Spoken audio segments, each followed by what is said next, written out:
Worry is a state of mind based upon fear. It works slowly, but persistently. It is insidious and subtle.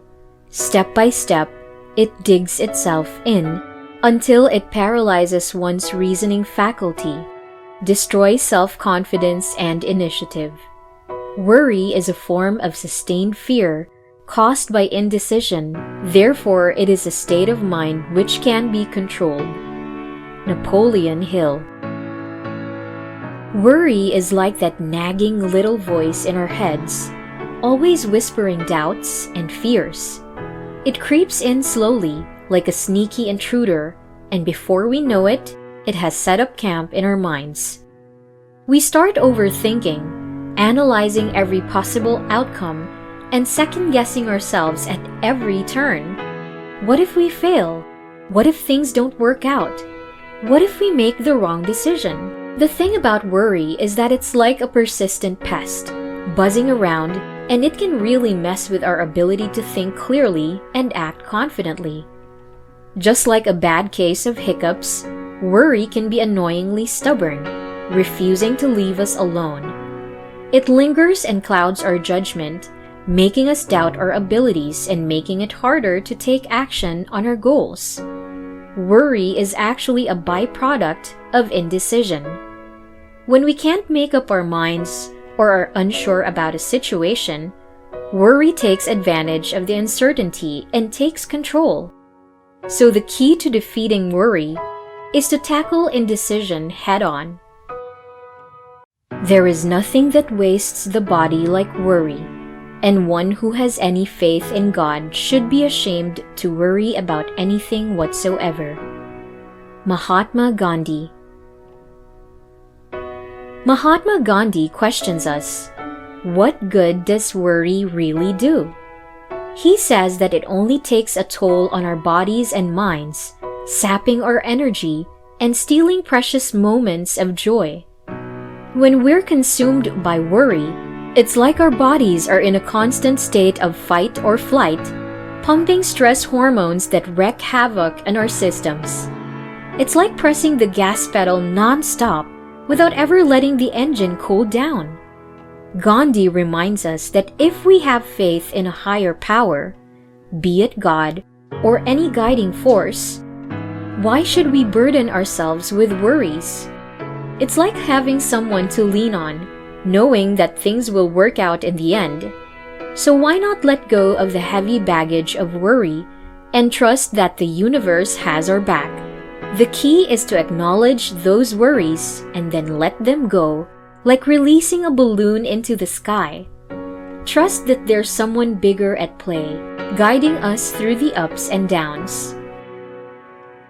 Heavy thoughts bring on physical maladies. When the soul is oppressed, so is the body. The deceiver can magnify a little sin for the purpose of causing one to worry, torture, and kill oneself with it. Martin Luther. What Martin Luther is telling us is that our minds and bodies are deeply connected. When our souls feel oppressed, it's like a dark cloud hanging over us, casting shadows on our physical health as well. It's like the blues creeping into our hearts, affecting our energy levels, and even manifesting as various ailments. It's the same feeling as when we're lying in bed, unable to sleep, our minds racing with worries about bills, relationships, or the uncertainties of life. It's like a tornado of anxiety wreaking havoc on our peace of mind. But then, we must be mindful of the power our thoughts hold over us. Like a chain reaction, a negative thought can trigger a cascade of emotional and physical responses. We can combat the deceiver by practicing self-compassion and acknowledging that we are human, and making mistakes is part of the journey. Martin Luther encourages us to be kind to ourselves and to recognize that even the smallest sins or mistakes don't define our worth. Like a caring friend, he reminds us that we don't have to carry the weight of the world on our shoulders. When your thoughts, Words and deeds form a seamless fabric. You streamline your efforts and thus eliminate worry and dread. Epictetus. The flow of our thoughts, words, and deeds might feel like a constant and conflicting battle of tug-of-war inside our minds. It's like trying to go in different directions at once. No wonder we are filled with anxiety, worry, and overwhelmed.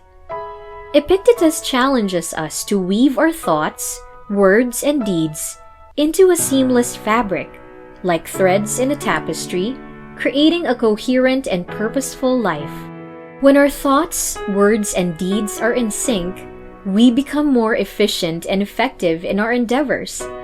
It's like having a well-oiled machine running smoothly, with all the gears working in perfect harmony. This alignment eliminates the unnecessary struggle and wasted energy caused by inconsistency and doubt. That's the same when we're true to ourselves and act in alignment with our values and beliefs. It's like sailing with a steady wind at our back. We flow effortlessly toward our goals, without the turbulence of inner conflict, worry, and dread that holds us back. Don't worry when you are not recognized, but strive to be worthy of recognition. Abraham Lincoln. When we're putting in all this effort, like pouring our hearts and souls into something we're passionate about, but it feels like nobody's noticing or giving us the recognition we deserve, it might worry us. But before we let worry cloud our state of mind, let us first meditate. Are we doing this for recognition, or are we doing it because we truly love it? Seeking recognition is like fishing for compliments.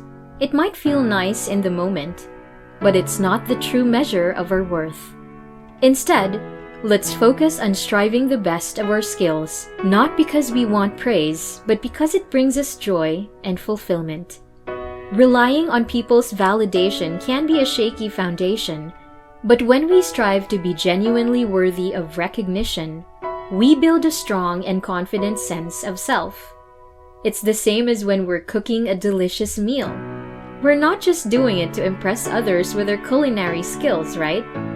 We do it because we love the process, the creativity, and the satisfaction of creating something special.